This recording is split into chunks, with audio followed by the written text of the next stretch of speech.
va utiliser également comme point de fortification ici les sites d'extraction du minerai et des pierres qui sont médiévales. Et on va les utiliser. On va même utiliser les descendries du 19e siècle.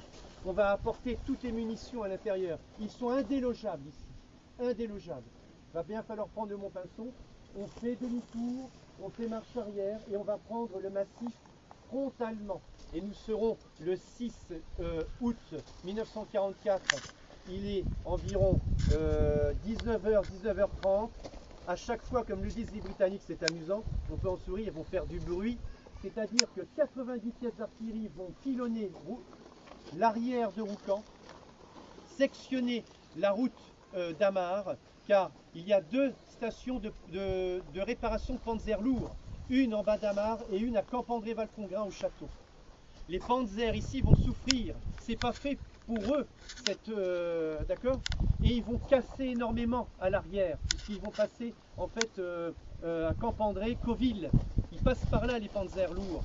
Et on va juste demander l'appui de quelques blindés du 503e bataillon lourd, notamment le numéro 113 qui va arriver, mais ils ne sont pas chauds les Allemands, car il faut partir.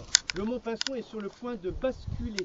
Il faut impérativement que les unités blindées puissent passer à la fois l'Orne et la Dive.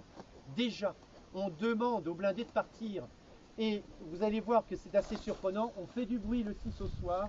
Le 13-18 Royal Hussards, qui a déjà essuyé beaucoup de destruction, vont déployer leur char Sherman par unité de 5 et en fait monter avec les premiers des moteurs diesel, des Firefly, par un bout de chemin qui est ici. Les Allemands ont retiré des unités en fait qui étaient plus au sud, croyant qu'on allait passer par le nord. En fait, la route est toute tracée, pas une balle ne sera tirée. Il commence, vous savez, à ce moment-là, il faisait très chaud. Et le matin, il y a beaucoup de brume quand il fait très chaud dans notre région. Les Anglais vont pénétrer à l'intérieur du champ de combat, donc du Montpinçon. Et en fait, ce qui est amusant, c'est que ceux qui sont à l'intérieur des chars m'ont dit qu'ils avaient des boussoles, mais vous savez qu'une masse de métal, ça déboussole la boussole. Sachant qu'en plus, là-dessous, vous avez je ne sais combien de millions de tonnes de minerai de fer, et les boussoles, ça ne servait à rien. Ce qui fait que les Anglais, dans leur blindés, se sont plantés à l'intérieur des carrières, ont basculé dans une carrière, et les autres ont fait une boucle. Alors que l'officier, le capitaine Denny, a dit prenez ceci, allez tout droit, ben, les Anglais ils ont fait une grande boucle, ils ont dû rouler sur des tranchées allemandes, et ils ont fait un arc de cercle, mais ils se sont retrouvés au milieu de l'armée allemande. C'est la nuit. La nuit arrive, les Anglais ne bougent plus, ils sortent quand même de leur blindé, l'infanterie monte, le Wiltshire, etc., le 4e. Ils vont s'installer à l'intérieur et vous allez voir qu'il y a d'énormes tranchées là. Et en fait, les Anglais vont se retrouver nez à nez, à 2 mètres près, nez à nez avec les Allemands, dans leurs tranchées.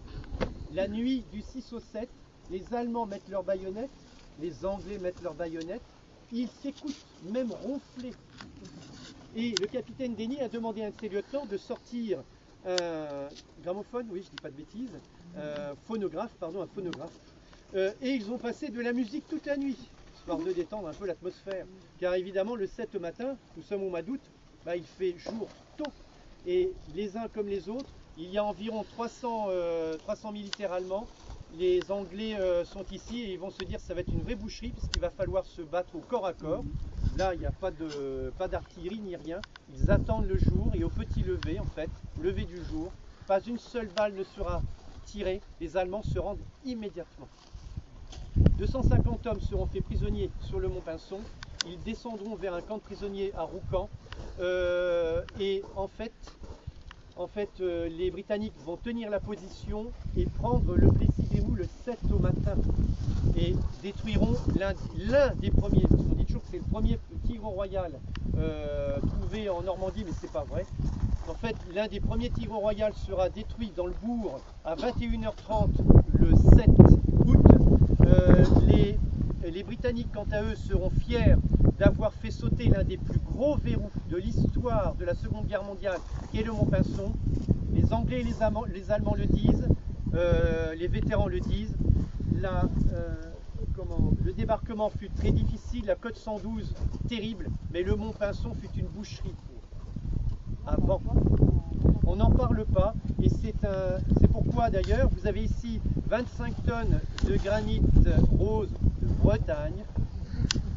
Et non, mais en fait c'est une association, et les Royal Hussards, qui est devenu le Lac Dragoons aujourd'hui, qui est toujours l'unité d'élite de l'armée britannique, a décidé sur toutes les campagnes historiques de leur unité, eh bien, de construire un seul mémorial, c'est sur le Mont Pinson, pour vous dire qu'en fait ces combats, ce verrou sauté grâce au 13-18 Royal Hussards, eh bien, en fait, a permis d'accéder un peu plus rapidement vers cette poche d'Argentan, enfin, qui deviendra la poche d'Argentan, et qui verra la destruction de l'armée allemande sur peu de kilomètres carrés.